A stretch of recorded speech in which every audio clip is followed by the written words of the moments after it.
না লাগে গ্যাসের খরচ, না জ্বালাতে হয় উনুন, তবুও প্রতিদিন সময় মতো রান্না করে ফেলেন এই গ্রামের মানুষজন। শুনে আজগুবি গল্প মনে হলেও এটাই সত্যি।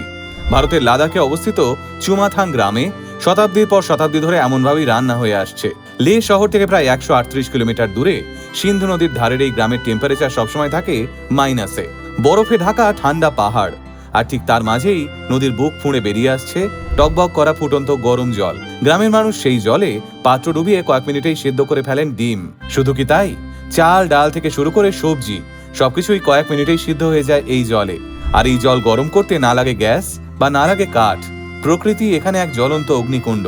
এই আশ্চর্য ঘটনা নেপথ্যে রয়েছে ভূতাপীয় শক্তি, যার ইংরেজি টার্ম জিওথার্মাল এনার্জি। পৃথিবীর গভীরে থাকা তাপ ও খনিজ উপাদানের প্রভাবে এই জল স্বাভাবিকভাবেই ফুটতে থাকে এবং ঝর্ণার মতো ভূপৃষ্ঠে উঠে আসে।